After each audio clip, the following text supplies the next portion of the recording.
got a few screws loose since the days of my youth. There's a few screws loose.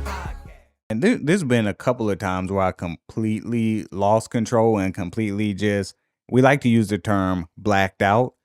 And it's when I use the term, I don't know what the definition is or the clinical definition is, but when I use the term, I'm using it in a sense to where it almost feels like in my brain, like I'm trying to keep it together. I'm trying to keep it together. And the best way to describe it is almost like if you take a twig in your hand and snap it. That's what it feels like in my brain. And after that twig snaps, it's almost just like that. It's like, and yo, I just go completely the fuck off, and I've done lots of shit that some of it I'm not gonna admit to on the podcast because I don't know what the statutes of limitation are. But I can give you an example actually right now.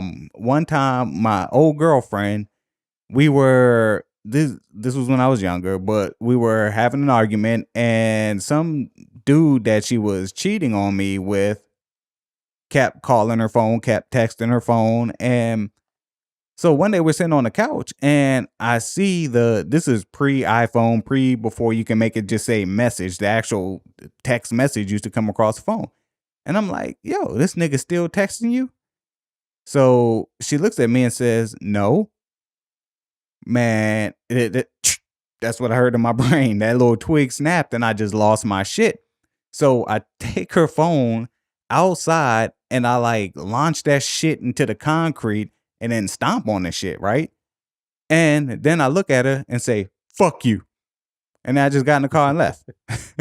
Like, and what was funny about that situation is I didn't plan on doing that. I didn't like that. I wasn't even thinking about doing that. It just happened.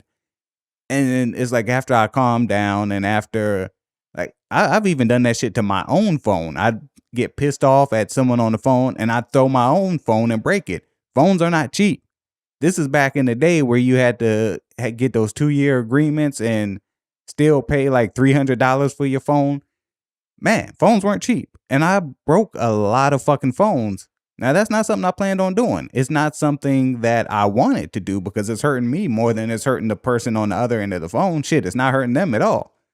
But man, that's kind of what I mean when I say blacking out. Now there has been other times when they're more violent altercations. Like you used to punch brick walls. Yeah. I never planned on doing that. I looked at you. You hit that brick wall. I looked at you. I said, "Damn, man, don't that shit hurt?" Yeah, nah. And then like 2 minutes later, damn, man, my hand hurt. Hey, man, your hand look like a boxing glove, man. You all right? Man, and I found out. I actually recently found out why it is people do that. I know It's you're a even good guilty reason. of doing. Huh? It's a good reason the if reason. you read the same article I read.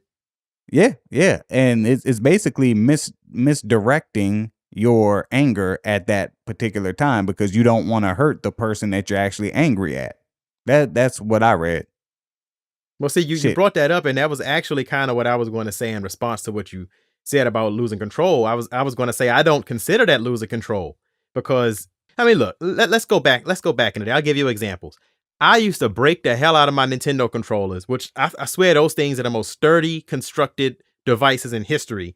When you lose in Contra or you lose in Ninja Gaiden and you slam your damn controller, of course you don't want your controller to break. Or, what else? Or punch it. My thing is I would punch holes in the wall.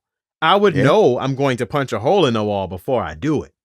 But it wasn't the fact that I just black out and hit the wall because I lost control. No, that was a culmination of things. And you think about this, man, I'm mad as shit. Fuck that. I'm gonna hit that wall. Hit the wall.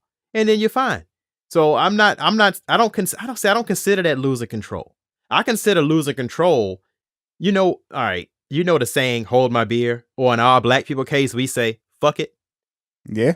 To me, if you say hold my beer or fuck it, you didn't lose control. You made a voluntary decision to take some risky behavior. Losing control is you just going ham. and you're not thinking, you tripping, you blacked out, you don't know what you're doing, and you're acting totally irrationally. And in the grand scheme of things, Dan, like, harming yourself is not the same as harming others based on a trauma. You see what I'm saying? Like, if you have PTSD, you're not. I know there are people that say, "Oh, they shoot up stuff." No, they don't do that. If you're harming yourself, that's not the same. Like, I'm speaking along the lines of committing crimes and harming other people.